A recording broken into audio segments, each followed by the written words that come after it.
Almost every single fiber of my being thinks the Senators are going to upset the Hurricanes. Hello, everyone, and welcome to the Ottawa Senators Carolina Hurricanes preview for the Theory of Hockey. Getting on into it, this series has all of the makings of chaos. And I don't necessarily mean that in a throwback line brawl kind of way. I mean it in the Senators have been playing playoff games for what feels like 2 months now. That is a team that made the playoffs last year, gave Toronto a pretty good fright, took too many penalties, outplayed Toronto at 5-on-5 in that series, took too many penalties, lost on special teams, and 15-5-2 since the trade deadline. They have dealt with a laundry list of injuries. Thomas Chabot broke his arm against the Rangers at the end of March. He somehow came back after 2.5 weeks. Jake Sanderson has missed a good chunk of the stretch run. Brady Tkachuk is dealing with a variety of injuries. He was talking about his vision not working after a hit a couple days ago, and we'll see what the status is. Of course, everybody knows this time of year, players are not at 100%. The NHL season is a grueling grind. You show up for your organized team activities the second week of September, if not earlier, for informal stuff with teammates, and you are locked in. You think about a team like Ottawa, who has been fighting for their playoff lives for the better part of the last month and change just to get in. They get in, they pass quite a few teams, Columbus and Detroit in mind, and Ottawa had hung around. They'd been in the playoff mix. The Olympic break comes and goes. They had a few players go, Brady and Jake Sanderson, of course, representing the United States, Timmy Stützle representing Germany, but Ottawa has been rolling, and we'll get to their underlying numbers in a few minutes. And then on the Carolina side, it's really simple. Are you done wasting our time? Carolina has been a really good regular season team now for close to a decade. The year the Hurricanes took the Capitals to 7 in the first real year of the Rod Brind'Amour window, that was an exciting moment. That Aho, Svechnikov, Slavin group, after a long cool-off, you got to remember, last decade, the Carolina Hurricanes were a really bad hockey team. For a good chunk of the 2010s, that was a really mediocre team, stuck with Cam Ward, Jeff Skinner putting up a lot of empty counting stats, Eric and Jared Stahl. Not a bad team in the sense that they weren't trying to win or they were a disaster, but they could not win. They made some gambles. They lost on Alex Semin quite famously, but slowly over time, they have assembled and manufactured a reasonable foundation. Aho, Svechnikov, solid. Jaccob Slavin, probably the best defensive defenseman in the league. Really nice foundation. They've gotten guys into the mix like Seth Jarvis, like Logan Stankoven. When the opportunities have presented themselves in the trade market, they've gone out and traded for Dougie Hamilton. They've gone out and acquired guys like Jake Gensel. This past summer, they went out and spent quite a bit of money on Nick Ehlers and Keandre Miller to really upgrade their individual talent. And that's really always been the knock against the Rod Brind'Amour Hurricanes with him as the coach. They are a really well-rounded group. They have a lot of depth, but their star power doesn't blow you away. You would probably say their best player, Sebastian Aho, who's really good. Aho's a top 15-point producer this decade in the 2020s, and he does it with really good underlying numbers. And that's the greater conversation about Carolina, is if the way they want to play hockey can lead to winning a Stanley Cup. And I would point to yes, because the Florida Panthers are proof.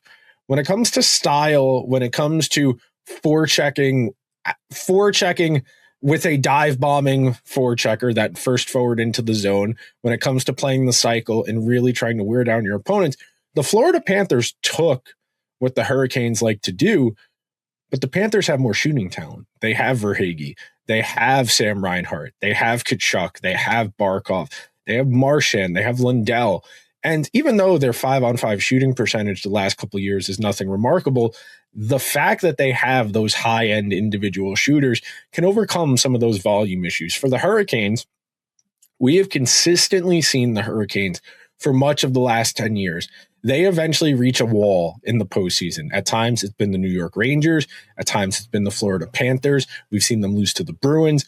When you are playing a team that has better high-end talent, they don't need the team with more high-end talent. That group doesn't need as of ideal circumstances to produce. And The Hurricanes are an environment team. They are so constructed around outskating, outworking, and winning 50-50 pucks and sustaining offensive zone time, drawing penalties, getting to the power play, and trying to break you down. And at 5-on-5 over the course of an 82-game season, Rod Brind'Amour has the secret sauce figured out.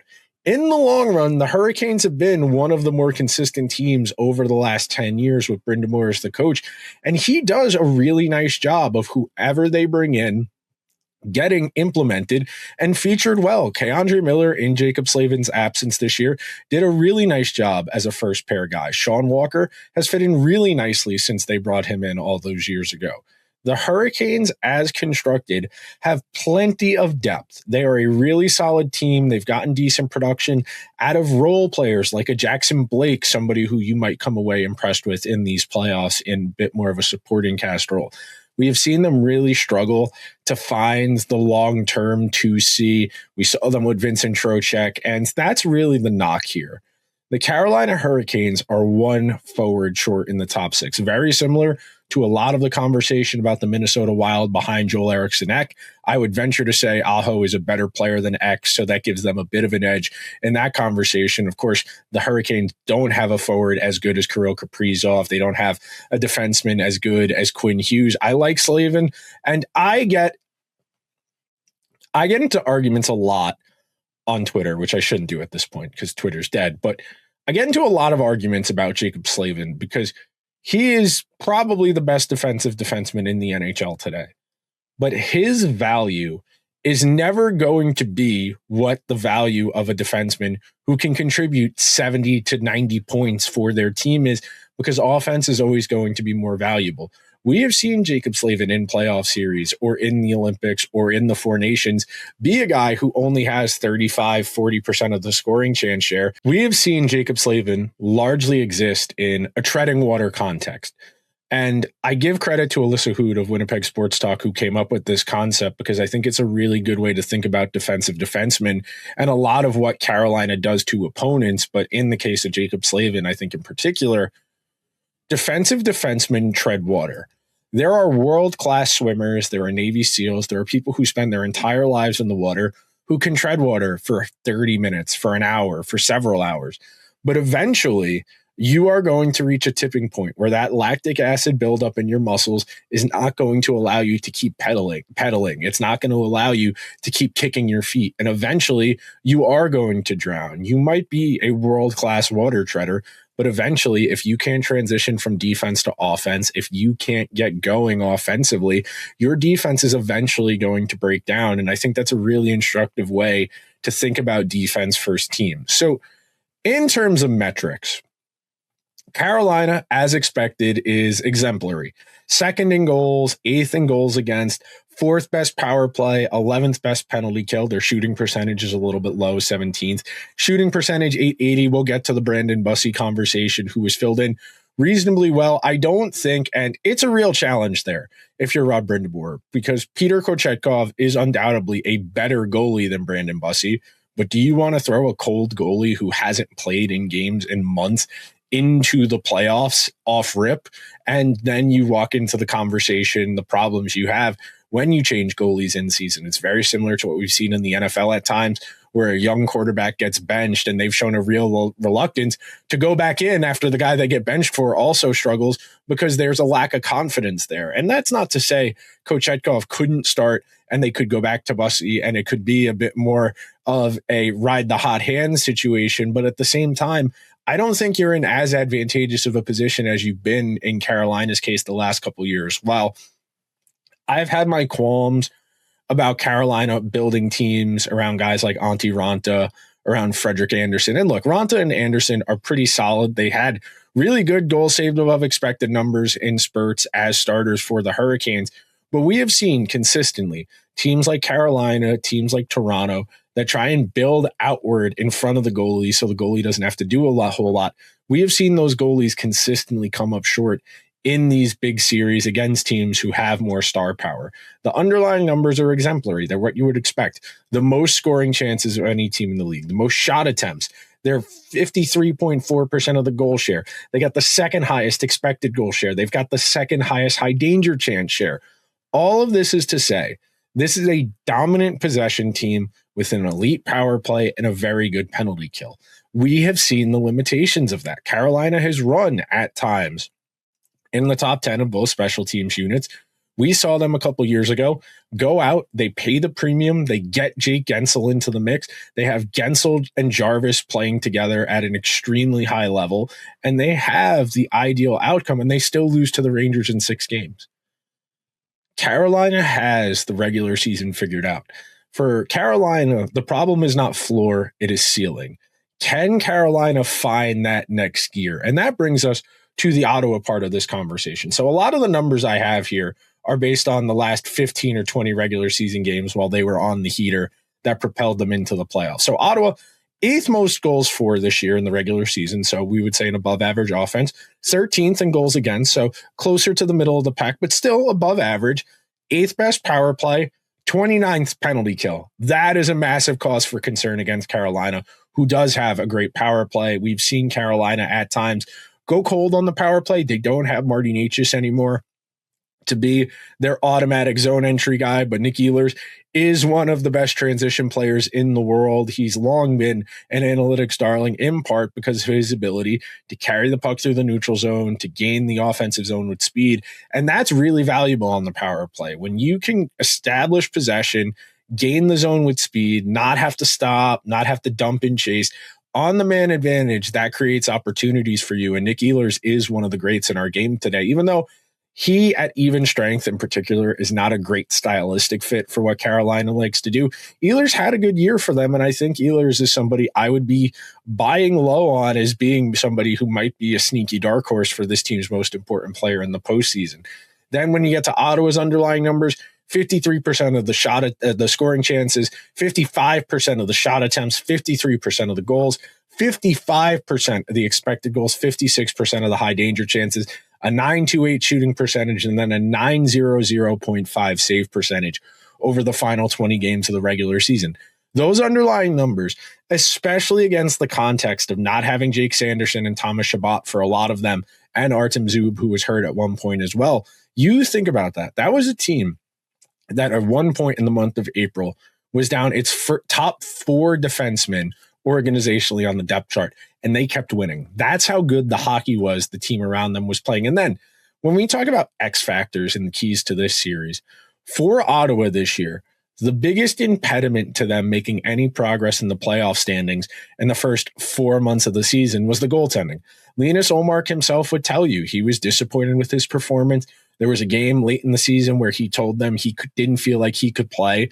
They lost that game. The next game out against Florida, they came out and got thumped, and Ullmark got skewered by the typical old head voices you would expect in hockey. But at the same time, over the course of Ullmark's last handful of starts, he's been lights out. Since March 11th, Ullmark is 9-4-1 with a 908 save and a 2.3 goals against average. I understand Ullmark hasn't been what Ottawa wanted this year. He was pretty good for them last year. They made the playoffs. 3 years ago now, he won the Vezina Trophy.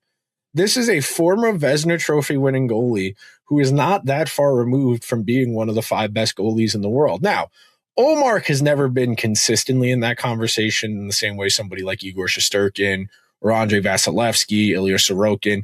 I think Pekarine's time as one of the 5 best goalies in the world is probably over now, but for much of this decade, he's been in that conversation as well. Jake Ottinger, we're kind of waiting for him to take that leap, even though he's flashed occasionally as being one of those guys.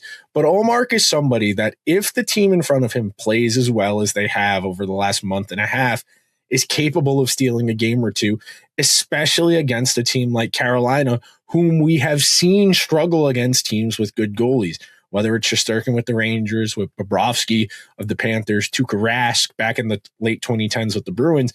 We have seen the Hurricanes, who are a volume offense, struggle to break through. We have seen this type of team that relies on shot volume to struggle against teams that really have the goaltending. And it's not ideal. You don't want to spend your entire game in your own zone, But Ottawa's got mobile defensemen, guys like Shabbat, guys like Sanderson. They move very well.